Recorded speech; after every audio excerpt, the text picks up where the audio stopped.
3, 2, 1. What's happening, guys? This is Logan Robinson from Here the Spear, presented to you by NoleGameday.com. We're here live on a wonderful, fantastic Thursday evening.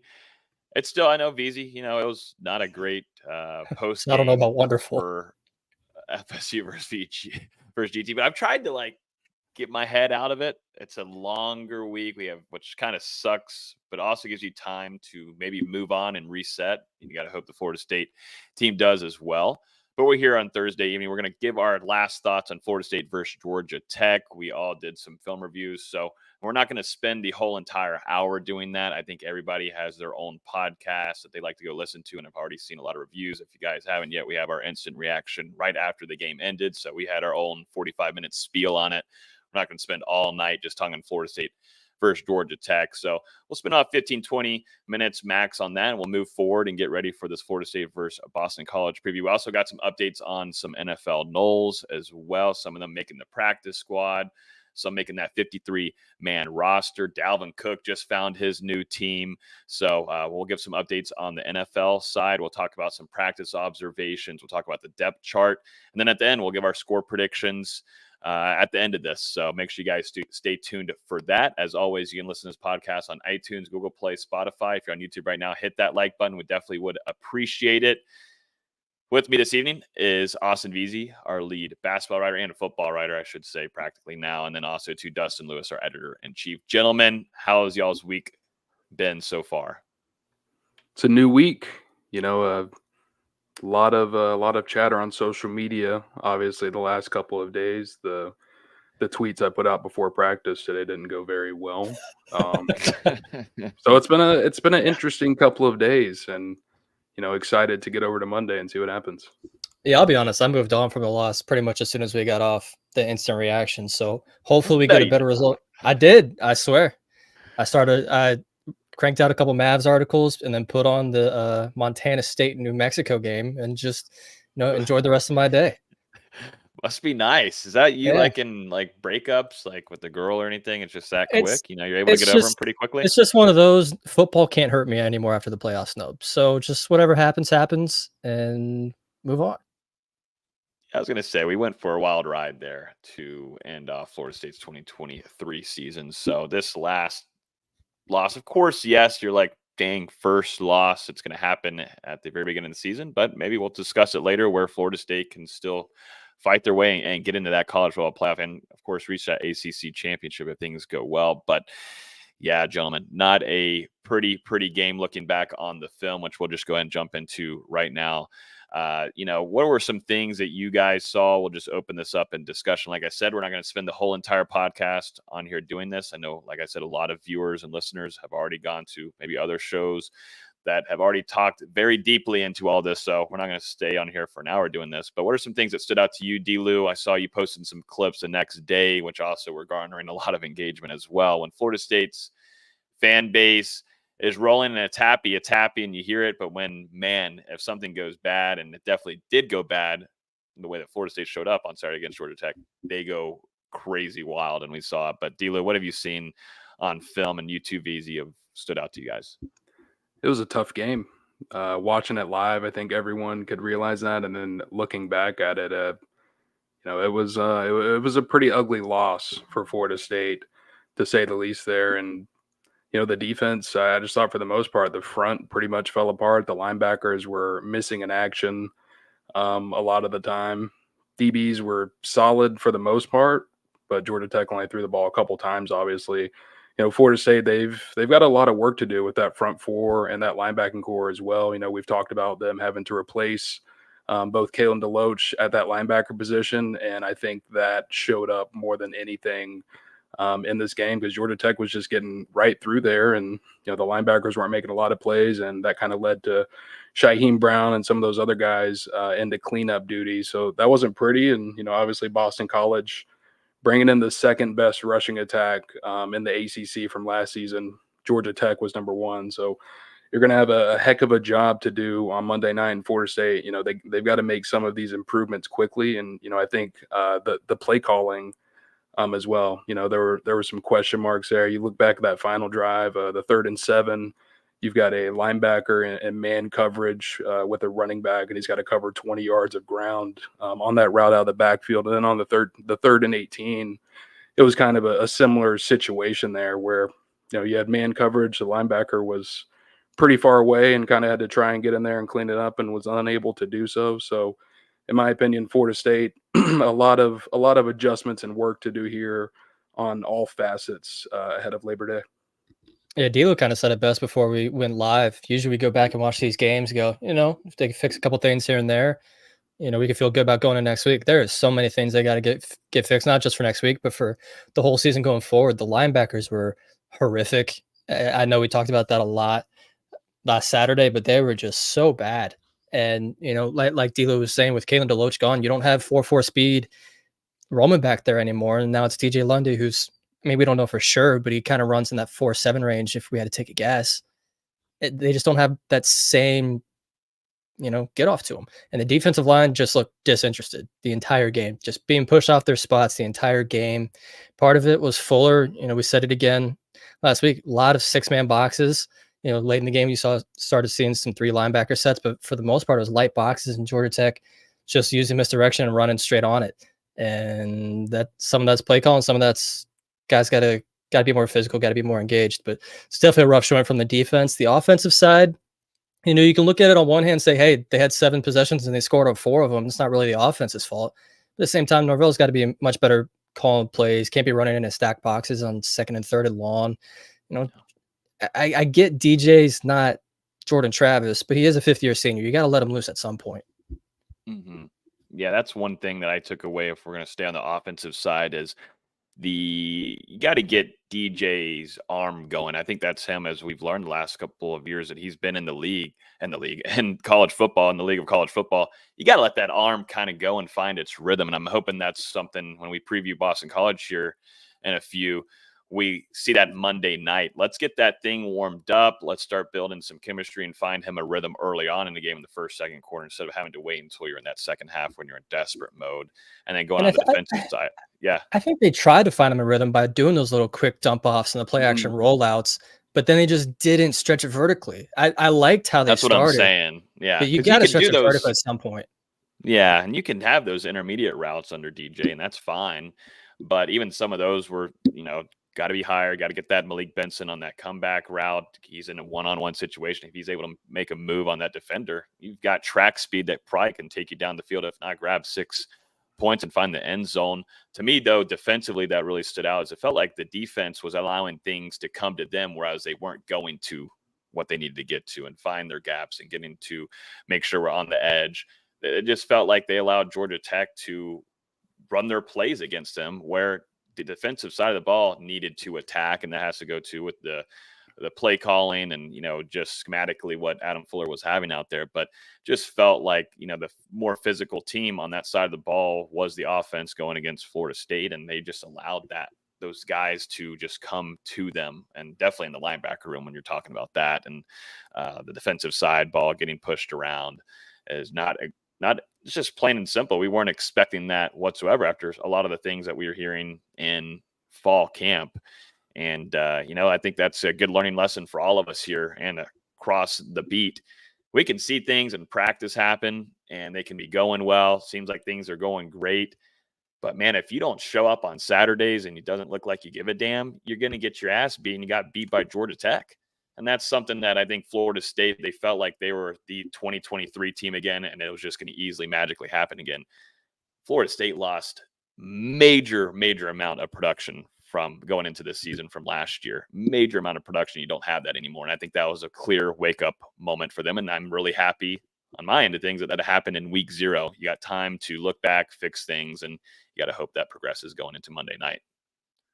And I will say the defense, just in my opinion, they seemed hesitant, slow to react and just kind of on their heels that entire game. And, it is a unit that is replacing over half of its starters from last year. Obviously, there's some continuity there with guys rising into those starting roles who have already been here, and, they're filling in the rest with transfers as well. So we thought, watching the preseason, this was a defense Florida State could probably lean on while the offense continued to grow. And That wasn't the case on Saturday. And, to your point, Logan, whenever we're talking about these practices and someone's having a good day, whether it's someone on the defensive side or the offensive side, that also means whoever that person's matched up against is losing a rep. So I mean, there's a little give and take there, when we're talking about these practice observations. And we talked about in the preseason that this running game was having some impressive runs at times, and I mean, really the entirety of that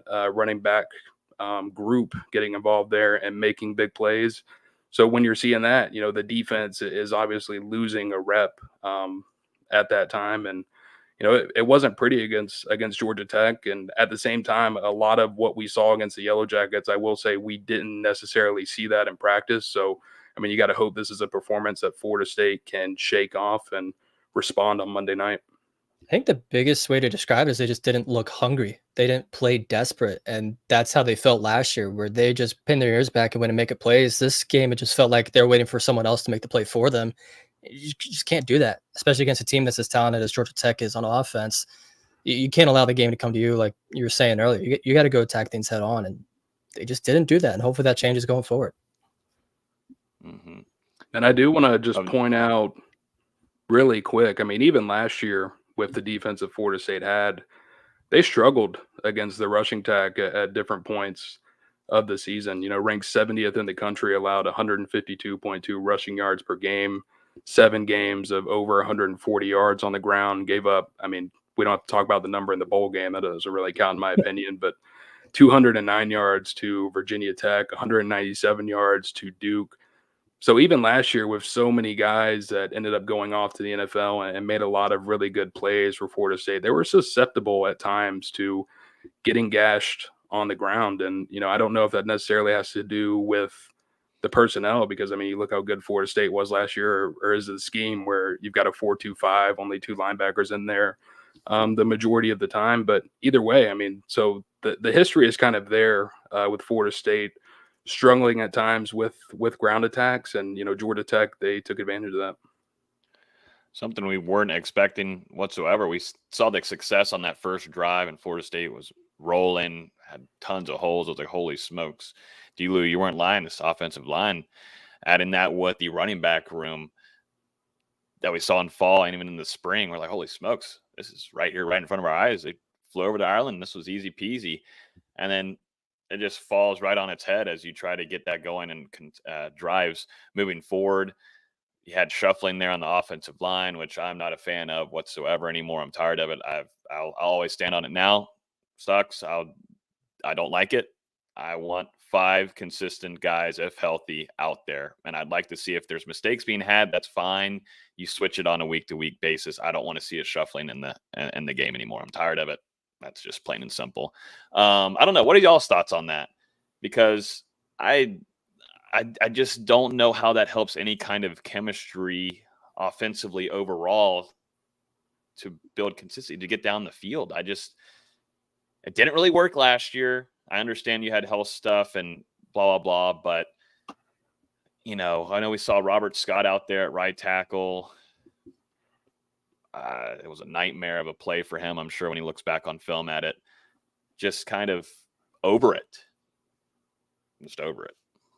I wouldn't say the rotation was necessarily a negative for Florida State last year. I thought they had a pretty good idea with it, and I mean executed it to the best of their ability, considering the injuries that unit dealt with. And I thought they did a good job with the versatility, moving guys around to different spots and making things work. And it's certainly something that Florida State can use to their benefit in 2024, I think, with the amount of talent that's on that 2 deep on the offensive line. I just thought we're just at too early of a point. We're first game of the season in a new country. You look at that offensive depth chart, and we've harped on it at will since the beginning of the preseason. But new quarterback, you're going to have a new leading rusher in 2024. Top 2 receivers are gone. Tight end room's completely revamped. You are obviously breaking in 2 new starting offensive guards. So, it seemed like that first half, Florida State, they had a chance to kind of establish chemistry and an identity there. And you saw it with that first drive, that scripted drive where Florida State went right down the field. And then, by the 3rd drive of the game, you start having some of those rotations here and there on the offensive line. it wasn't overly so. I think TJ Ferguson probably rotated in the most as far as the guys that came off the bench, and I believe he had less than 20 snaps, maybe right around that range, if I'm correct. But when you already have an offense that has so many moving parts, I mean, there's no point, in my opinion, to continue to add more to that equation so early on. I mean, let these guys figure things out a little bit and then, start to make those swaps if needed. Ferguson actually had 33 snaps, according to PFF. It's more than that. Yeah, no, I agree. But I agree with what you're saying. I don't mind rotation if it's needed. If someone's giving up pressure after pressure or keep consistently allowing someone in the backfield, then yeah, make that change. The offensive line is talented and deep enough to do that. But don't rotate just to rotate.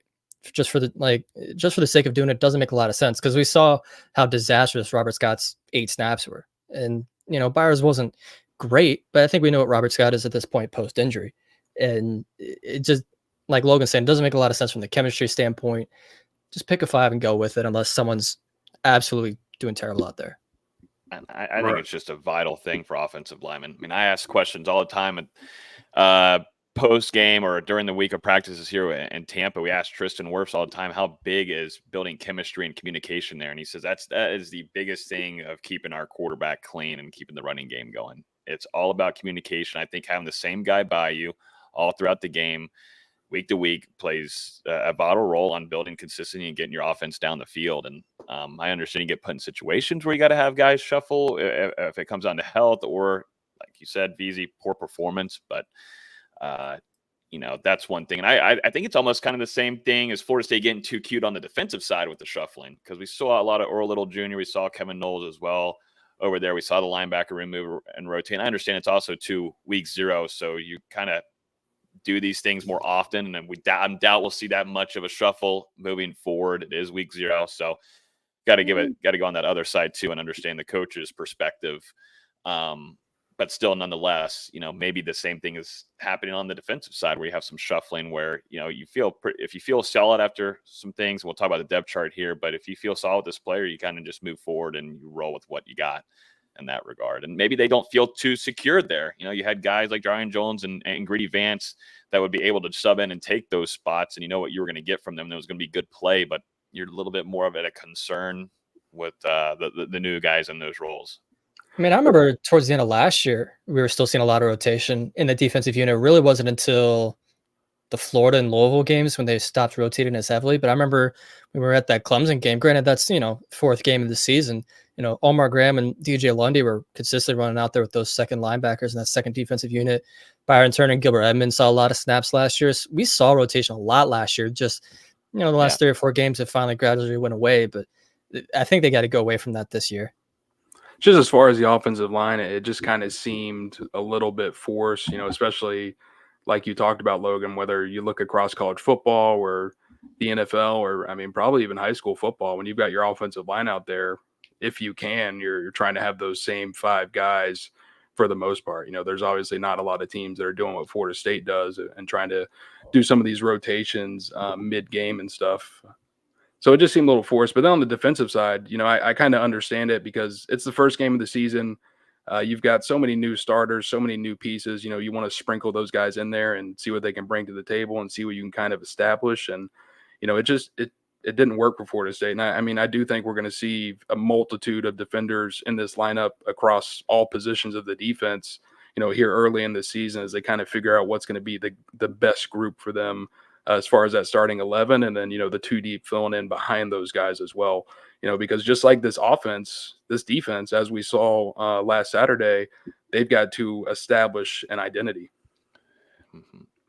I want to go just to the good side now, moving forward a little bit. That I saw just a few notes that I put down. I think Darius Washington is showing why we was talked about highly a good amount. There was some reps that I thought he looked excellent, and everything you were telling us, Dustin, in practice, it showed on Saturday from him. But man, does he look like a really good tackle to help protect whoever's going to be at the quarterback position going forward.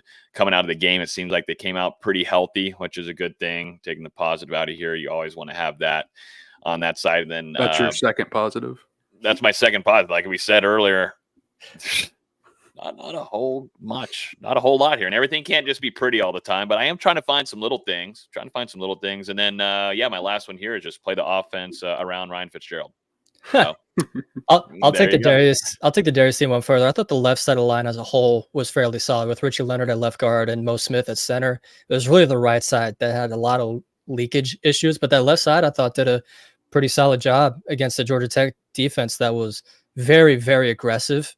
But yeah, that right side's got to get fixed pretty quickly.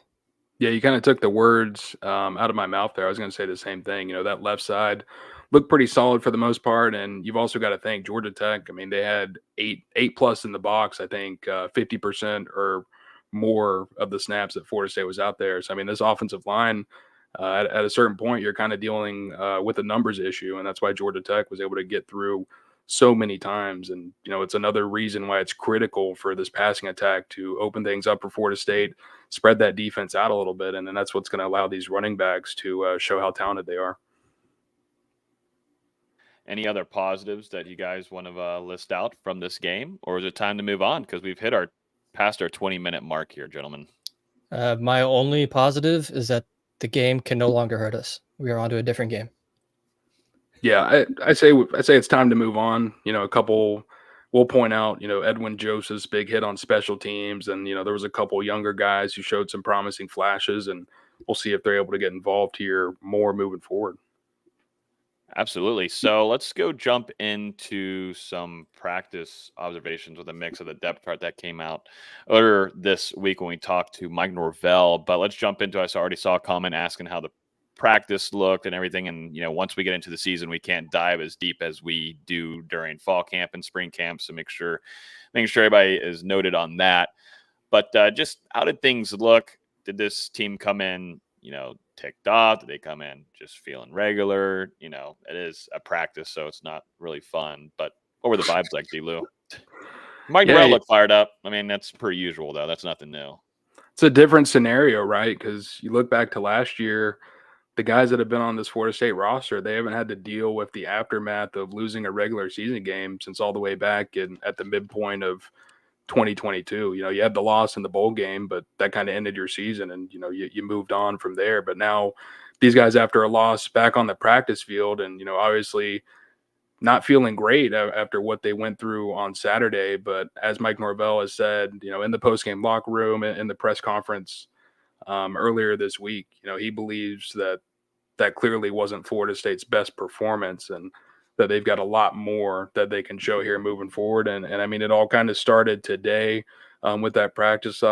Energy was up for the most part, some physicality from both sides of the ball. They spent a good amount of time there doing that drill. I call it 3-on-2s, but you basically got 3 offensive linemen matched up with a defensive end and defensive tackle. And I mean, those guys are just going at it for any space that they can get.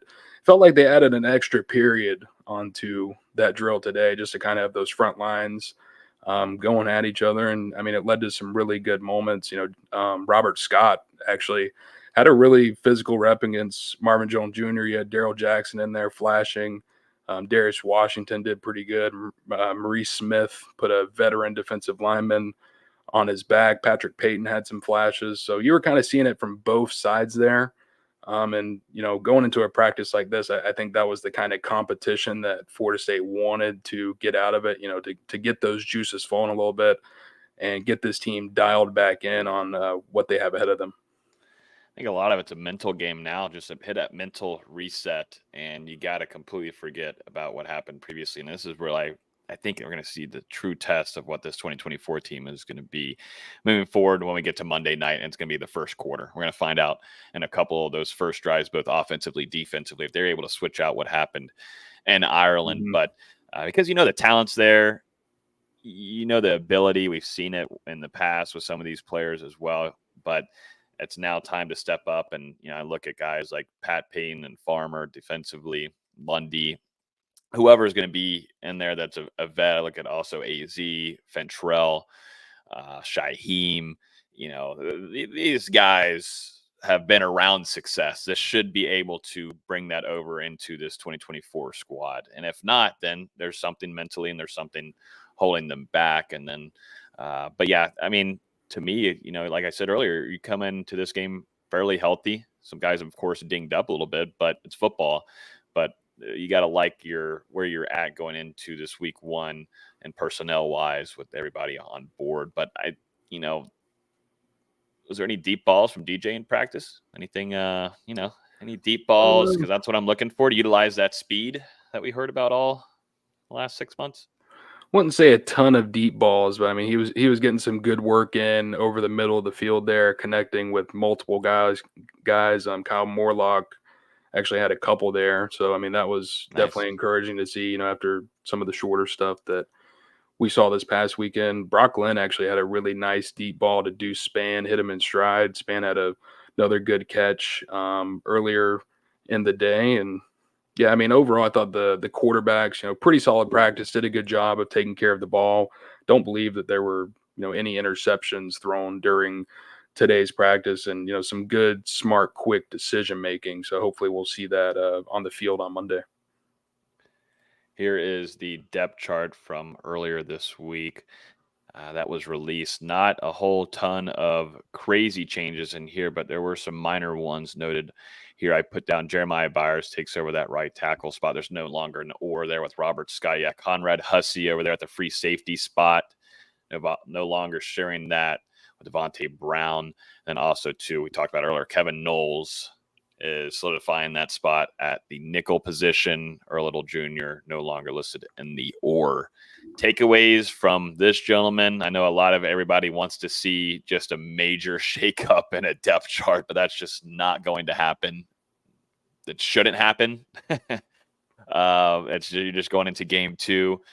Might see some shuffling later on, but I mean, and it's also Florida State's depth chart. It's kind of like we were just talking about earlier. This stuff shuffles in game, quarter, series to series. You're going to see a lot of players, but takeaways from the depth chart, gentlemen.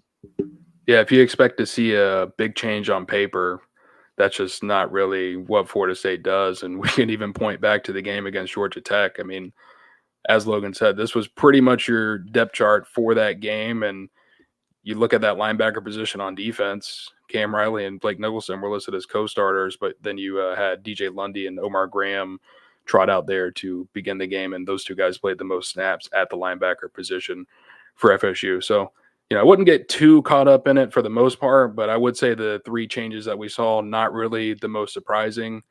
Obviously Robert Scott had his struggles there, and, Jeremiah Byers, while he's still got some consistency stuff to clean up, I think there's clearly a higher ceiling there if he can continue to get better throughout the season. And then, you look over to the defensive side of the ball, I think it was kind of the same thing. Devontae Brown and Earl Little Jr. both struggled, and Kevin Noles was probably one of FSU's better defenders and in that defensive backfield on the day. And Conrad Hussey, as well. I thought he had a better showing there at that free safety spot. So we'll see if these changes pay off for Florida State. But, even with the switches, Earl Little Jr., Devontae Brown, expect them to be involved on that defense.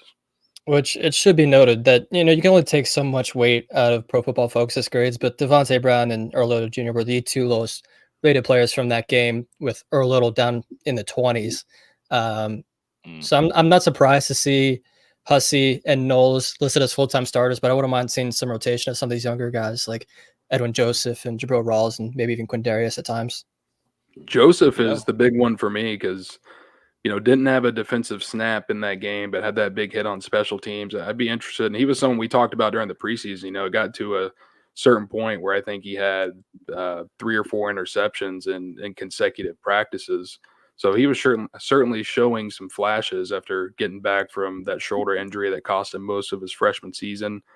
With his work on special teams, and Fentrell and AZ are obviously going to soak up the majority of snaps at those outside cornerback positions, and they played every defensive snap against Georgia Tech. And there were fewer plays in this game than typical, but I'd like to see Edwin getting there. They've been working him there at that outside cornerback position for the most part of this preseason, but he's obviously got some experience at that nickel spot as well. So, I mean, really wherever they can kind of sprinkle him in, see if he can make an impact.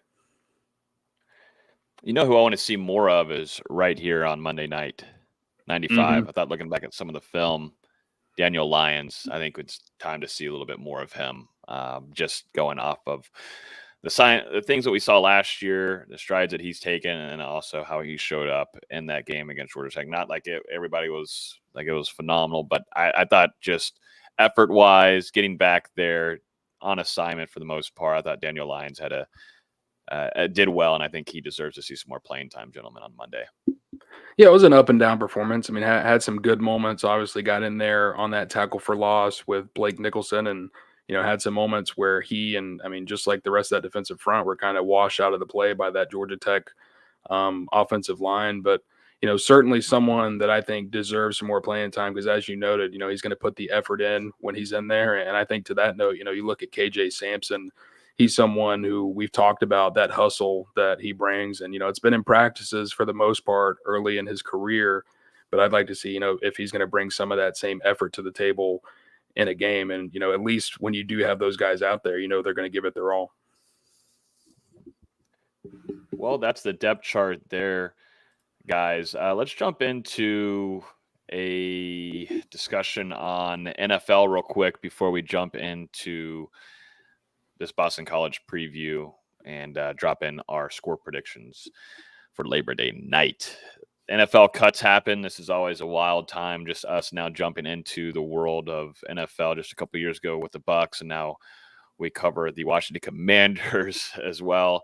And then the Texans. It's just been a friggin' wild ride to kind of learn this NFL thing. But definitely whenever you see a big handful of Seminoles from this 2023 class jump in there and got to learn their fate moving forward in the league. So right here, just starting off with number one, do we want to go maybe for the guys, of course, that made the 53-man roster? Tatum Bethune was the last one drafted in this class of Florida State Seminoles going, and he actually made the 53-man roster. Everybody did. Jordan Travis, there's kind of asterisk right here for him, but he's going to be getting this season on IR just because we all know of his injury and everything that he's dealing with there. And there's a new rule in the NFL with holding two quarterbacks in that 53-man roster. But there's some hope, though. Jordan Travis can get back healthy fully and, get a position where he can go in and get reps and yada, yada, yada. But anywhere else that you guys would like to note on out of here? I know we cover the Bucs, so Kalen DeLoach got waived. I know that was another sucky moment. You go from FSU losing to Georgia Tech, and then Kalen DeLoach gets waived there. He's been dealing with an injury. He's got an injury settlement there with IR. There could be a chance at Florida that the Bucs would bring him back. We'll see if that ends up happening. Delu, and we were talking in the production meeting, that linebacker room is pretty heavy in Tampa. And we'll just see where the future lies for Kalen DeLoach, but had some good practices, just, some things in the preseason that he'd want to clean up. But we'll see what the future holds for him. Fabian Lovett over there with the Kansas City Chiefs. He actually made the practice squad with them, which is great. As you know, Derek Notty's over there has won, God, how many Super Bowls now? 3? 3 of them, thanks. Damn. Isn't that wild? It is absolutely wild, but definitely got some studs to learn behind with Chris Jones and, of course, Derek Notty and a handful of that defensive line unit. Akeem Dent was over there with the Chargers. Didn't end up making the roster there. We'll see where he ends up. I'm sure there's going to be some intrigue from some other teams across the NFL. But, yeah, gentlemen, everybody that got drafted made the 53-man roster, which I think is a great sign. Pretty impressive stuff, and just continues to show how talented that 2023 team really was for Florida State. Sometimes whenever you start getting past that 5th round, some of these rookies don't end up making it through training camp. But as you noted, Tatum Bethune, one of the statistically one of the top performing linebackers throughout the entire preseason. I think it was either 6th or 7th in total tackles among linebackers this preseason. And then also Jaheim Bell. How about him rising up the depth chart over there in New England? Going to have a chance, it seems like, to start the season over there for the Patriots. So along with Florida State's guys that got drafted early on, these late guys making an impression as well. And Fabian Lovett, going from undrafted free agent to practice squad. We'll see if he's able to get any elevations in 2024. But, Florida State, they lost a lot of talent, a lot of leadership, and a lot of really great representatives to the program in that 2024 NFL draft. Yeah, it was good to see Jaheim made the roster because that's a crowded room. in that tight end room up in New England. And then also got to mention Johnny Wilson in Philly, who they just traded for Jahan Dotson. That's another crowded room that he's making some noise in. So proud of all these guys for making the league. Hopefully they can stick around. 2, real quick. Your former guy in Minnesota, VZ, Dalvin Cook, baby, headed to the Dallas Cowboys on a 1-year contract with them. He actually joins Ezekiel Elliott there in that running back room. It's a vetted, high vet room. For now, he's on the practice squad, though. I'm assuming he'll get elevated at some point. I don't think he has much left in the tank at this point, just from what we've seen the last year and a half or so. But it's always good to see him sticking around. I mean, he's one of my 2 favorite Florida State players of all time. I hope that's one thing that gets clipped, and then he uses that in a montage after he rushes for 800 yards. That just means he's watching us. That's cool with me. Whatever it takes. Or somebody. Hey, we'll take it. I actually have a full list of every former Nole that made an NFL roster. If you want me to read it out, you kind of already took care of the rookies. Yeah. Give us an update on, because there might have been some changes, some guys that have gone elsewhere as well. Like, Brian Burns over there with the Giants, but yeah, give it to us real quick. Yeah, so Atlanta Falcons are going to have Eddie Goldman suiting up there after not playing in 2022 or 2023. I forgot he unretired again. Yeah, twice. Actually, I think 3 times. Either way, it's been a heck of a story. Carolina Panthers, Jamie Robinson going into his second year. Then you go to the Chicago Bears, DeMarcus Walker made a couple of appearances on Hard Knocks. He's going into his 8th year.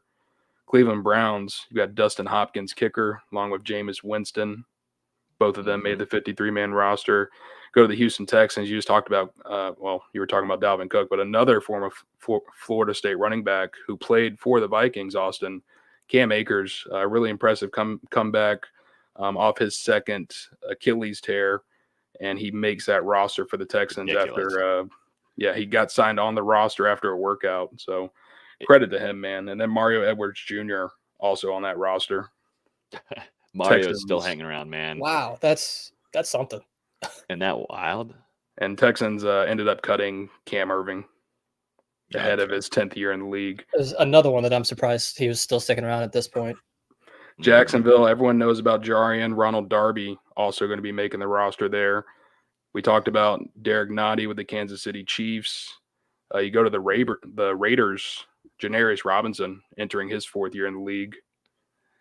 He made the 53? He made the 53. J-Rob. So he and Crosby were working a lot together this offseason, and Crosby had a lot of good things to say about him. And Max Crosby's giving you love.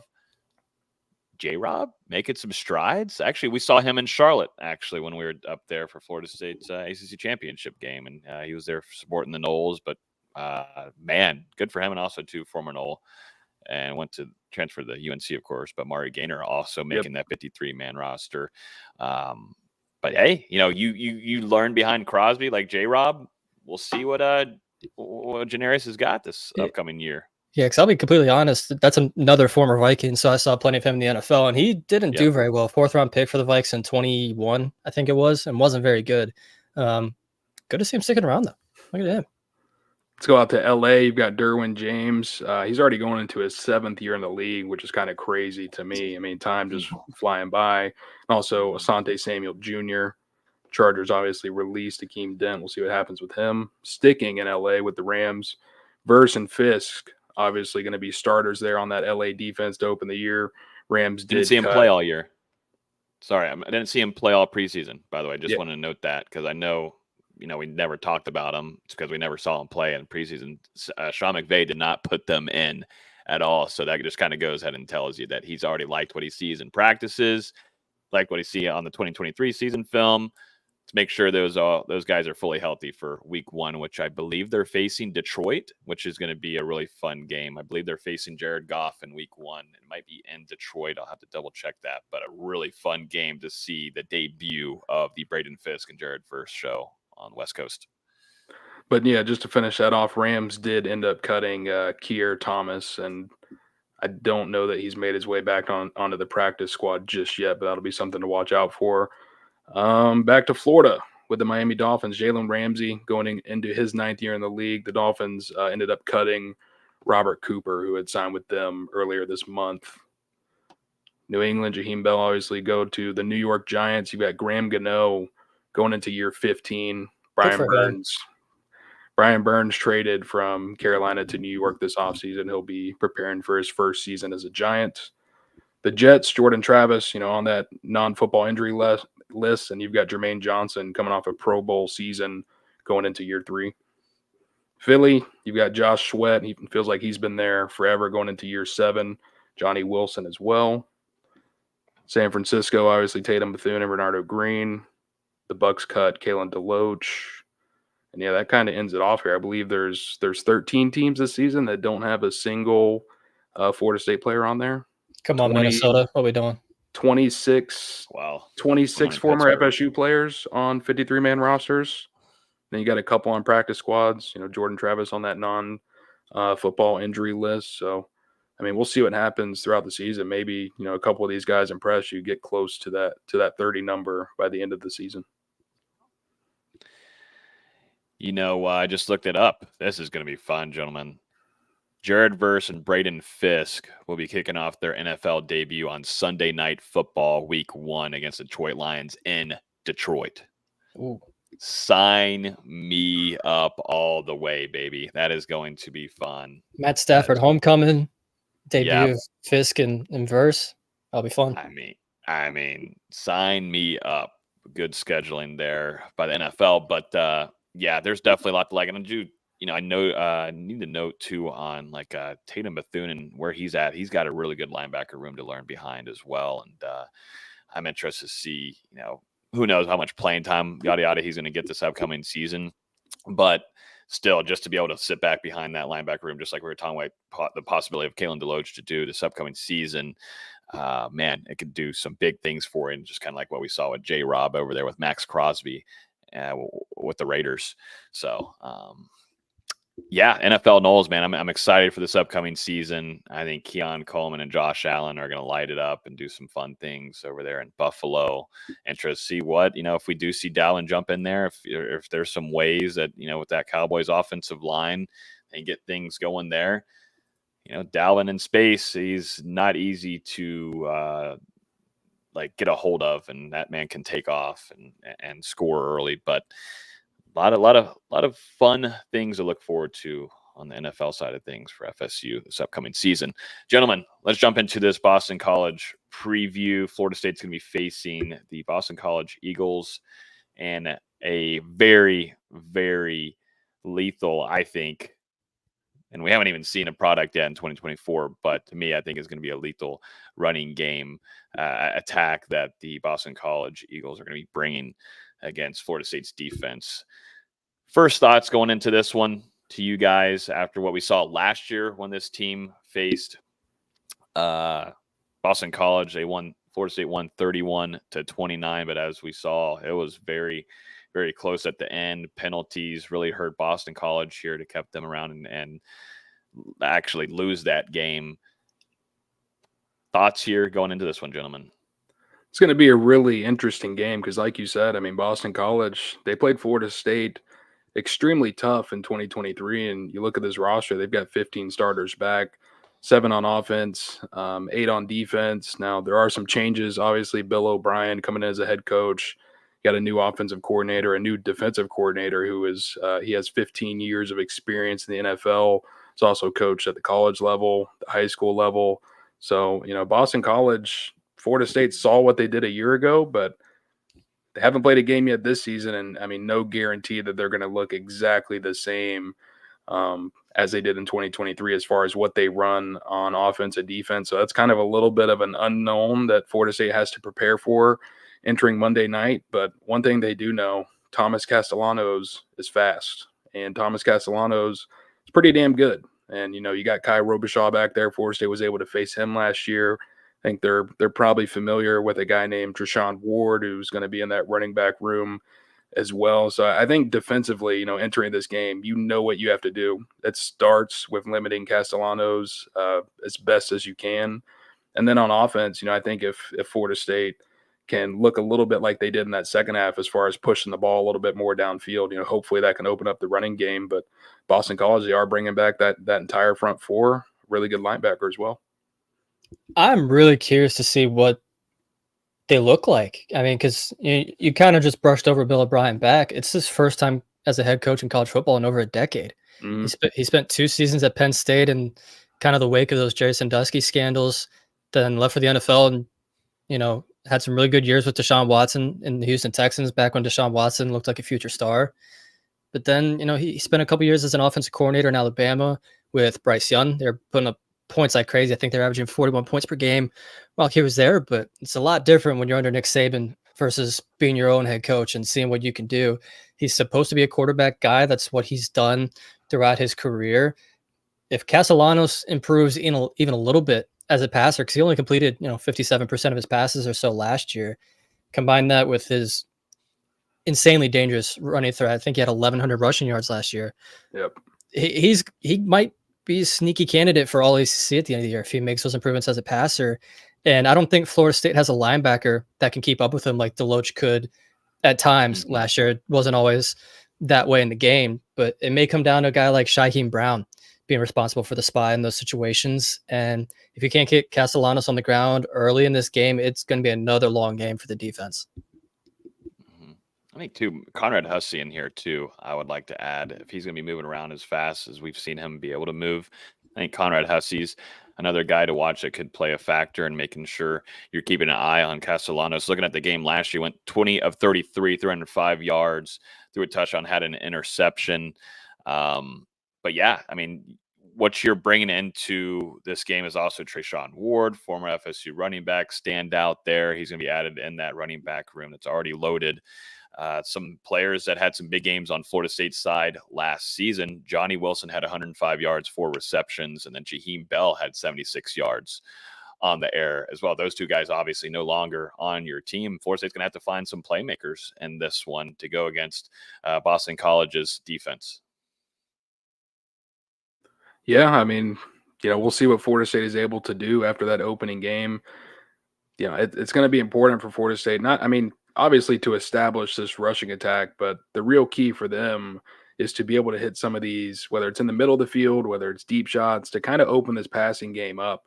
Because as we saw, teams can stack the box and, Florida State, they're going to have a good run here and there, but eventually the numbers game is going to win out in most of those scenarios. So that's going to be a real key for the offense in this one. And Boston College actually is replacing 3 starters in the secondary, 2 cornerbacks, as well as a safety. We'll see if Florida State maybe can play that to their advantage in this one. But, at the same time, like we said before, we don't know exactly what Boston College is going to do schematically on defense. And Florida State, looking at some tape from last year, I know Mike Norvell said after practice today that Boston College, was one of the better man coverage teams in the nation a season ago. But there's no guarantee that that's necessarily the look that you're going to see on Monday night. So you're kind of preparing for everything going into this one. And, they're looking back through that coach's old film. And like I said, he's been at a ton of places. And I forgot to mention earlier, also coached in the USFL as well. So, this man, he's been involved in the game of football at every level. And, Florida State doing some studying up. And it should be noted, one of those secondary guys that left was Elijah Jones, 3rd-round pick for the Arizona Cardinals last year. So it's not like they just lost a senior starter. They lost a very good player that was highly regarded in the NFL. And, we've kind of alluded to it, but Boston College has the advantage of seeing Florida State on film already. And Florida State has a disadvantage of playing a team for the first time under a new head coach. It doesn't set up well for Florida State in that regard. Yeah, and I think you look at it both ways too. You can look at where, Florida State has learned. They know what kind of works here. This is what's going to be better. You look back at film and switch things, and they can have the advantage of that because they do have a game under the belt. So kind of can go both ways. I want to lead into a direction here, gentlemen. Also, too, I talked about receiving core. Also, too, Rodney Hill led the team on the ground with 42 rushing in this last game. Also, Trey Benson, too. Jordan Travis was number 3. Then you have Lawrence Toafili. He had 7 carries for 24 yards. That running game's got to find a playmaker, too, as well. What do you guys want to see in this game on Monday night offensively to get down the field for FSU? just to start off for me, I want to see utilize that speed more. And I said it earlier, get the rhythm going for DJ. And that's about as simple as I can say. Get the rhythm going down the field, take those shots a little bit earlier. I think that's something that we saw apparent in the game against Georgia Tech. You don't have Johnny Wilson, you don't have Keon Coleman to take those shots sometimes on third down where you'd be able to take that 50-50. Really, it was almost 70-30 kind of ball because you know that one of those guys was going to be able to bring it down.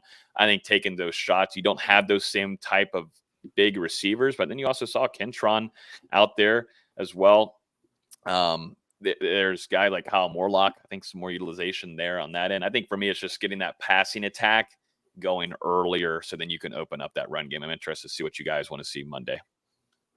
Yeah, I mean, you kind of said it all for me. I think I would like to see the running backs involved a little bit more in the passing game as things go on. You know, we saw it in that first drive. And then in the first half, I think there were a couple screens as well that ended up working out for Florida State. But, you know, when you're looking at guys like Lawrence Toafili and Jalen Lucas, I mean, not only are they threats on the ground, but those guys can gash defenses through the air. So, I mean, getting the ball to them out of the backfield in a variety of ways, whether it's a screen, I mean, whether it's just, you know, in the flat, whatever it is to get the ball to those guys in space, let them work a little bit. And then, you know, I agree with you, Logan. I mean, just continue to utilize the speed of that wide receiver core wherever you can. If Boston College is going to bring some man coverage out there, then you need your guys like Malik Benson, Ja'Kai Douglas, and Jaylen Brown to take advantage of it. And you also need DJ, I mean, to hit a couple of those deep balls. Florida State, they had some real chances last week and came up short. And, you know, I'm sure that unit as a whole is going to want to respond on Monday night. And ultimately it starts with those passes getting there. I just want more aggressiveness in general on both sides of the ball. You know, take those deep shots, and on defense, bring more loaded boxes, bring some more pressure than we saw last week. Last week, it felt like they were playing not to lose. And when you play not to lose, you often lose. That's just how it works in football. They got to play to win this game. And we didn't feel that last week. I want to see some aggressiveness. I want to see those deep shots. Utilize that speed that both of you guys have been talking about. It's all we've talked about all off season. Even Norvell's talking about it. We have speed. We have strength. I need to see that because we didn't see that at all last week. Mm-hmm. I did not notice your little thing down there. I didn't either. It says, "Do we have faith?" Did you just add that? Or did you have that the whole? No, that's been there. That's been there all night. I didn't see it either. I would say, man, that's early. Man, this is early. This isn't FSU basketball. This isn't an FSU basketball game we're recapping, right?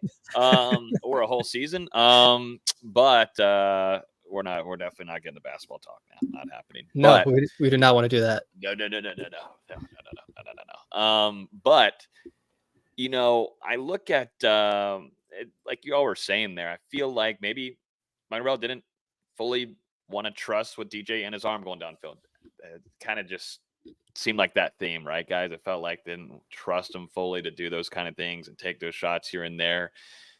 You're gonna have to do it, and if you learn your lesson, that's fine. If he throws a pick, blah blah. If that happens, it happens. But I know you want a completion percentage is high, blah blah. That doesn't matter whenever you look at the stats and how much yards and where he was throwing to on the field and how short it was.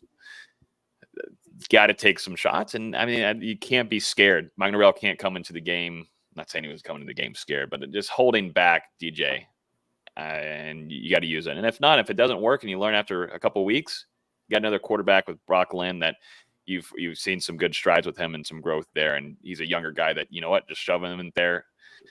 It's already a bridge year. It's just kind of, you know, if you got to get some experience in him, there you go. You go with Glenn, but got to allow DJ to go, and it's time to go. And the thing is, I mean, we're never going to know, you know, whether that first half, whether it was DJ making those decisions to take those shorter throws. Some of them were obviously designed that way, but on the plays that weren't, you know, we're never going to know if it was him choosing to do that, if it was Mike Norvell's play calls.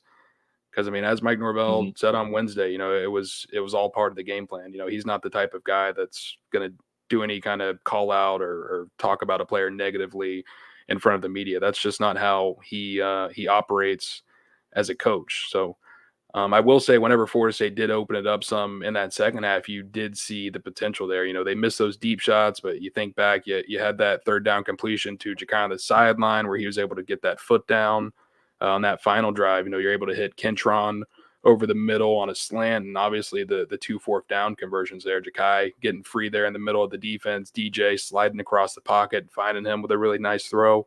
And then coming back, Malik Benson beating his man on a slant. You hit him for another 4th down conversion for the game-tying touchdown. So you saw some promising moments when Florida State opened it up there.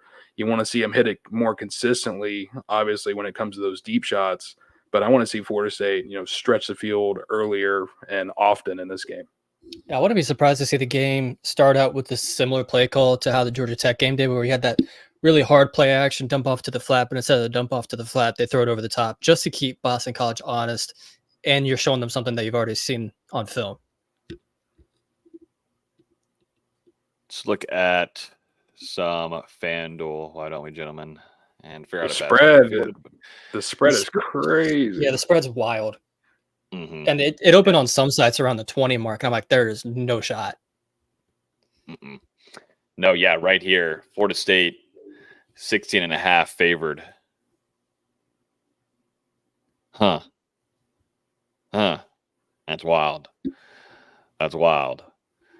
I'm no betting man, even though I am. But I am a betting man. And that's so intriguing. You kind of just, I'm sure Dustin's already got something dialed up. I mean, I haven't placed anything yet, but it's just great. 16.5. More than 2 touchdowns. That's just tough for me to back. Florida State, obviously only 21 points in that first game. So you see that 16.5. And to me, that just feels like a daunting number at this time. Especially with an over-under of 50.5. So they're expecting Florida State to win 34-17-ish. Seems a little high to me. Here are the betting numbers for anytime touchdown scores, leading with Roydell Williams again for a second week in a row. You got Lawrence Toa Philly at -110 there even, and then DJ is over there, number 3, Malik Benson. I'm slamming. Yeah. Can I tell you, I'm no, what do we is have that to a say? is Are that we, a legally plus? binded? That is a plus. Yeah, Jesus that's a plus Christ. 150. Put like $1,000 on that right now. Oh no! my I'm gonna get God. comments on the Saturday. Hey, you screwed up my life, Dustin Lewis. Thomas Castellanos didn't get in there. He's probably gonna get. Does it have to be a rush? Yeah. Yes. Who carries or okay? Put $1,000 on. That one seems like free money. I will say that I bet on NC State to cover tonight, and they're currently losing to Western Carolina. So Wow. Are they really? maybe don't follow my advice. Dustin. Betting advice here. Goodness. Yeah, Robichaux's down here at +210. He's behind Kyle Morlock and Jalen Brown. I feel like that's partially because FanDuel knows Trayshawn Ward's on the team, and they'll try to get Trayshawn Ward that first touchdown. I'll take +220 then. Sign me up. Well, that's for touchdown score +1,500. They're both +1,500 for first touchdown.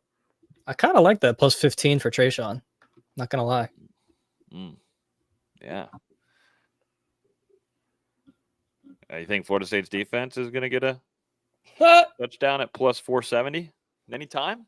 Come on. I don't know. Can we bet on a fumble recovery? So we can hit no on that as well. Yeah, that one I would slam money line no, and not in Florida State's favor. We're recovering the football when there's 5 guys around it. That was really rough to watch. We're not going back. That was the first 20 minutes of this episode. We're done with that. We're done with that, Logan. It's done. Nightmares. But yeah, that is the bets. I don't have a parlay on here built yet. They probably saw the one that we put together last week, and it was. What was our picks last week? We definitely had. I think I had Roydell and finding the end zone. So, boom. That one hit. But yeah, who else did I have? I don't know. You're supposed to save it so we can review it. I mean, what's the point of even doing this if you're not keeping track? All right. Well, I'm going to go ahead. We all 3 make a pick. My pick right here is Robichaux finding the end zone. You're doing Robichaux anytime? Anytime. Yeah, anytime touchdown. I'm a swing for the fences kind of guy, so I'll say Trayshawn first touchdown. Can you pick multiple of these and build a parlay? Here, I can click these so then we know, and I'll screenshot it so then we know. So I've got anytime Robichaux. Here we go. Oh, wow. Put it in. What do you? Yeah. Put down your. Venmo me and I'll put your grand in here. No. Oh wait, so you said Trayshawn anytime? Yeah, no, Trayshawn first time, yeah. Okay. First time or anytime? First time. You want the Okay, right column. got it. There you go. I mean, I'm going Get with your the pick in. Mine's Castellanos. So that's easy. So nothing FSU here. This is how we feel going into week 1. We don't feel confident on. Well, wait, are we? I thought we were making one singular pick. If we're putting No. this as This a is a parlay. This is the Hear the Spear parlay to make people money. Well, I This isn't all disagree about with your you. parlay. Of course, you disagree. He disagrees with the Trayshawn part. Probably. I want to have Jalen Lucas on there anytime. Okay. Yeah, we've heard Mike Norvell's talked a lot about him this week, and after only 6 snaps on offense last week, it seems like he's going to get a lot more burn. Okay. Hey, dude, look at this. $10 gets you $3,500. Wait, what happens if you add Boston College money line? I was gonna say Boston College cover. Okay, no. Yeah, let's So, just do the either cover one. here. Okay, let's just do the cover. Just curious. Oh, golly, $10 gets you gets you 5.6 grand. It's not bad. But you need Robichaud and Ward to score. That's why I don't know why y'all picked 2 running backs. But I know. You got it. If you're gonna go get the big bags, D-Lou, you got to take the risks, and we're just risking $10. So switch out Robichaud. Maybe we can build this on Ward. Hard Rock. I think it's gonna happen. It's gonna happen. I mean, look what we saw. Put it in then. I dare you. I can't. It's FanDuel. We don't have FanDuel in Florida. We have Hard Rock. So if I can do it on Hard Rock, I'll do it on Hard Rock. But they're not that great in college football. Try to get on that VPN, brother. Okay, no.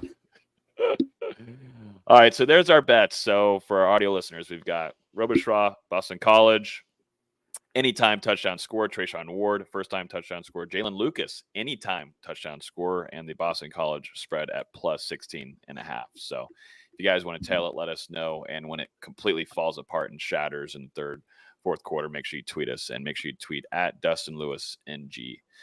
That plus is crazy. I know. It's insane. We don't get that at Hard Rock. It's because of the Trayshawn. His odds were what, plus 22 or no, plus 15 for first. Yeah, I was gonna have Kyle Morlock in here too. Ooh, 2 Florida State touchdowns. That's yeah.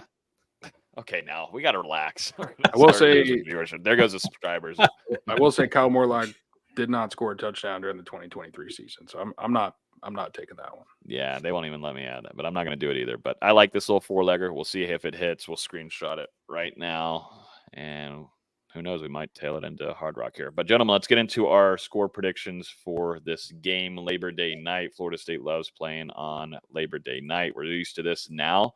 We'll see if Florida State wants to perform of their ability. I went first last week. I think we got to go in order. VZ's at the top there. As of this evening, VZ, you start us off, then D-Lou, then I'll go at the end.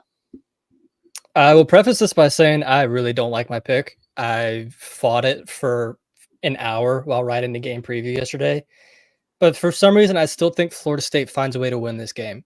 They didn't show anything on film last week to make me believe that. But there's too much fire in Norvell for him to not get these guys motivated going into next week. They're going to have a really tough task trying to contain Castellanos, but I think it's going to be kind of how it was last week, where it's a low possession game because both teams are trying to run the football. I don't know if it'll be 7 possessions each kind of low like it was last week, but it wouldn't surprise me at all if it's 8 or 9 possessions each. I've got it 27-17 Florida State, and again, I don't really like it. Yeah, I'm kind of the same way going into this one. I've kind of wrestled back and forth with it a lot over the last couple of days because, what we talked about last week and the Florida State team that we talked about all preseason, they didn't show up in Ireland. I mean, that was pretty concerning to me. And I think this week, we're going to figure out was that a 1-game fluke? And, now this team is ready to start righting the ship and getting back in the right direction for this season. Or, is this going to begin to turn into a trend for Florida State? And just like last week, I'm not really sure what Florida State team that we're going to get going into this one. I'd like to say they're going to come out motivated and, like Austin said, with a fire under Coach Norvell and this coaching staff, really pushing these guys. Boston College, I do expect them to have some success on the ground. That rushing attack of Castellanos, Robichaud, and Treshawn Ward, I mean, it's going to be really tough to handle. And, I think we're going to see Boston College break some runs in this game. Do think Florida State's offense is going to connect on at least one of those deep shots this week. And, that's going to be huge in opening things up. In the end, I'm going to go with a close one. I don't think Florida State's going to cover that big spread. I've got FSU 27, Boston College 24, and an extremely hard-fought game in Doak Campbell Stadium. This is a fun time here on Hear the Spear, ladies and gentlemen, because we're going to have, all of us on here are going to have the same amount of points for Florida State in this one. But am I going to go Florida State's favor? Am I going Boston College? That's where everybody just stays and just trembles and wonders what the pick's going to be. I'm not going to take too long. Y'all gave a lot of good points there and what needs to happen for Florida State to win this. I think what made me really nervous earlier, though, VZ, was you talking about Bill O'Brien and what he was able to do at his pass stops, what he was able to do with Deshaun Watson, making what he was able to do with the Cleveland Browns, having one of his best years, and then what he was able to do with Bryce Young. Texans, not Browns. Yeah, Texans, yeah. Makes me nervous about what he could do with a guy like Castellanos, who has a coach who can really develop him and is the perfect build that Bill O'Brien likes to do. That's what makes me nervous. And, of course, the running backs that Boston College holds. Now, can Florida State make smart, quicker adjustments into week one and put linebackers in that we think are the best personnel? I think they can do that. But it's going to get really concerning if we're heading in the first quarter and the numbers that we're seeing out there in the jersey numbers are the same as what we saw last Saturday. And I think that concerns me more going into the rest of the 2024 season. I think we find the verdict of what this team is really going to be. But I put in here in our score predictions piece that Dustin always puts out here with all of our staff. I ended it with be happy that you have Ryan Fitzgerald as your kicker. FSU fans, I got Florida State winning 27-24. Ryan Fitzgerald has the game-winning kick. I also I'm going to put down Kyle Morlock touchdown catch. He's due. Definitely watch out whenever they get into the red zone. So you copied me. Got it. I did mine. No. I did mine. I thought I prediction first. I said it on the show first. Well, you said it on the show, but we do have texts. I can bring up the screenshots. Do you want me to tweet out the screenshots? I can't. Nah, people probably don't want to see those. Yeah, that definitely don't look. But yeah, that's gonna do it, gentlemen. We're hoping. I mean, I'm gonna be there. Hoping I'll be in a press box. Hoping I'll be there. I hope I'll be in Doak. I don't know. I'll at least. Here's the deal. Doak is going through renovations.